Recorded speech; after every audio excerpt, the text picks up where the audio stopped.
Hello Technolovers, tahun 2025 menandai babak baru dalam dinamika kekuatan militer dunia. Negara-negara terus memodernisasi armada, memperkuat aliansi dan menyesuaikan strategi pertahanannya menghadapi ancaman global. Dalam daftar Global Firepower 2025, Indonesia menempati peringkat ke-13 dunia, sementara Belanda berada di peringkat ke-36 dari lebih dari 140 negara yang dievaluasi. Angka ini menunjukkan dua hal. Indonesia adalah salah satu kekuatan militer utama di kawasan Asia. Sedangkan Belanda, meski lebih kecil, tetap menjadi bagian penting dari kekuatan kolektif NATO di Eropa.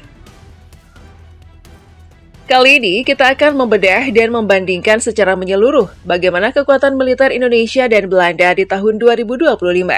Mulai dari jumlah personel, kekuatan darat, laut, udara, hingga strategi, industri pertahanan, dan skenario konflik hipotetik.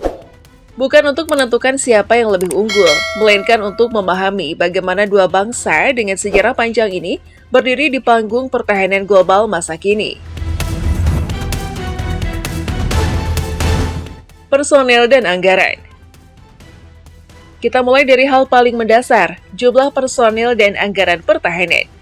Indonesia memiliki sekitar 400.000 personil aktif, ditambah 400.000 pasukan cadangan, serta 280.000 personil paramiliter. Totalnya mendekati 1 juta personil militer yang siap dimobilisasi jika diperlukan. Sementara Belanda memiliki 41.000 personil aktif dan 6.700 pasukan cadangan. Jumlahnya memang jauh lebih kecil, tapi mereka didukung oleh pelatihan, logistik, dan komando yang sangat efisien karena berada dalam struktur NATO.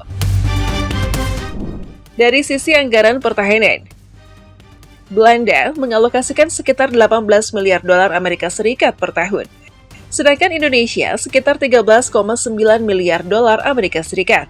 Artinya, secara nominal Belanda unggul dalam investasi per prajurit, sementara Indonesia unggul dalam skala dan kapasitas personel. Kekuatan darat.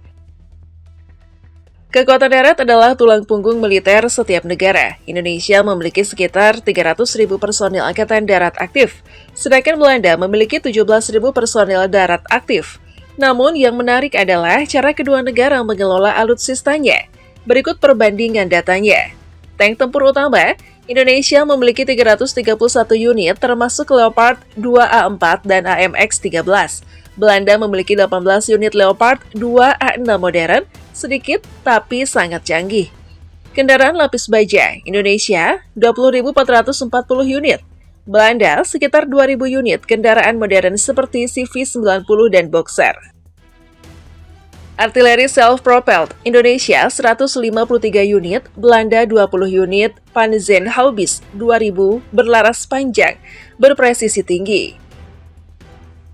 Artileri towed, Indonesia memiliki 396 unit, sementara Belanda hanya 12 unit. Peluncur roket MLRS Indonesia 63 unit, Belanda 10 unit. Secara jumlah, Indonesia mendominasi, namun Belanda memiliki keunggulan kualitas. Hampir semua sistem daratnya digital, berlapis sensor, dan berintegrasi dengan jaringan NATO. Kalau bicara kemampuan ofensif murni, Indonesia memiliki kedalaman logistik dan sumber daya manusia yang kuat. Sementara Belanda unggul dalam efektivitas dan presisi serangan. Kekuatan laut. Sebagai negara kepulauan, Indonesia tentu menaruh perhatian besar pada kekuatan lautnya. Dengan lebih dari 74.000 personil aktif, TNI Angkatan Laut menjadi salah satu yang terbesar di Asia Tenggara. Belanda sendiri memiliki 8.000 personil Angkatan Laut aktif, namun mereka dikenal memiliki kapal dengan teknologi tinggi dan kemampuan global deployment. Berikut perbandingan alutsistanya. Frigate, Indonesia 7 unit, Belanda 9 unit termasuk kelas De Zeven Provinciën yang punya sistem radar Aegis setara kapal AS. Corvette, Indonesia 25 unit, Belanda 16 unit. Kapal selam, Indonesia 4 unit kelas Nagapasa, Belanda 4 unit kelas Walrus, lebih senyap, jangkauan lebih jauh. Kapal patroli, Indonesia 211 kapal, Belanda 35 kapal patroli laut lepas. Dalam hal kuantitas, Indonesia jauh di atas, tapi untuk kualitas kapal tempur besar dan kemampuan laut dalam, Belanda punya keunggulan. Kapal Belanda mampu beroperasi di Samudra Atlantik selama berbulan-bulan, sementara kapal Indonesia berfokus pada pertahanan teritorial, garis pantai, dan jalur strategis Nusantara. Kekuatan udara. Langit menjadi domain yang paling dinamis dalam dunia militer modern. Indonesia memiliki 34.000 personil Angkatan Udara dengan total 459 pesawat militer. Belanda memiliki 8.600 personil Angkatan Udara dan total 210 pesawat militer. Berikut rinciannya. Pesawat tempur Indonesia 40 unit, F-16, Su-27 dan Su-30, Belanda 52 unit, F-35A Lightning II, pesawat tempur generasi kelima dengan teknologi siluman. Pesawat angkut Indonesia 60 unit, C-130 Hercules dan CN-235. Belanda 30 unit, C-130 dan Airbus A330 MRTT. Pesawat latih Indonesia 110 unit, Belanda 22 unit. Helikopter militer Indonesia 110 unit, Bell 412 Super Puma NAS 332, Belanda 70 unit termasuk AH-64 Apache. Jadi meskipun Indonesia unggul dalam jumlah, Belanda unggul dalam kualitas, terutama lewat F-35 dan sistem kontrol udara NATO yang sangat maju. Industri dan mobilisasi. Indonesia memiliki fondasi industri pertahanan domestik yang terus tumbuh.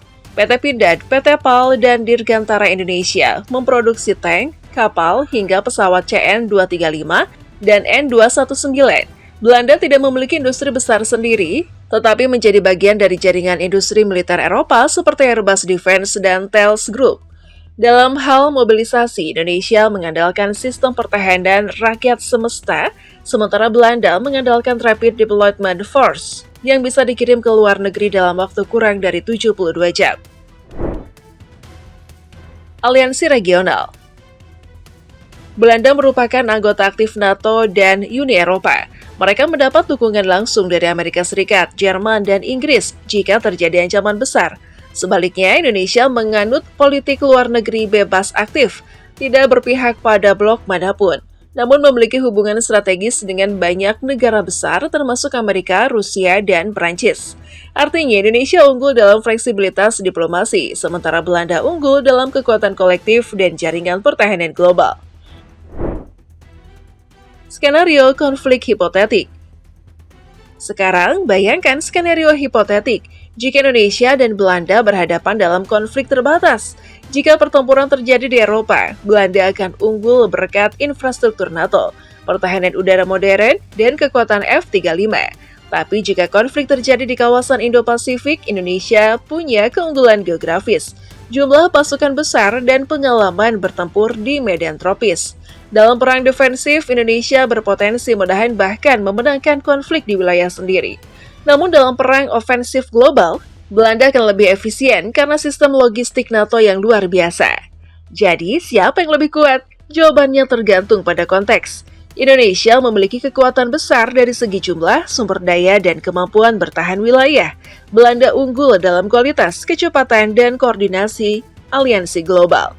Keduanya bukan musuh, melainkan dua negara dengan sejarah panjang yang kini berdiri sejajar di dunia modern. Satu berakar di Asia Tenggara dengan kekuatan rakyat, satu di Eropa Barat dengan kekuatan teknologi. Dan pada akhirnya, kekuatan terbesar bukan hanya pada jumlah tank atau jet tempur, tapi pada kemampuan menjaga perdamaian dan stabilitas dunia. Terima kasih sudah menonton, jangan lupa klik like, subscribe, dan aktifkan lonceng notifikasi untuk video analisis militer selanjutnya dari channel Teknologi Populer.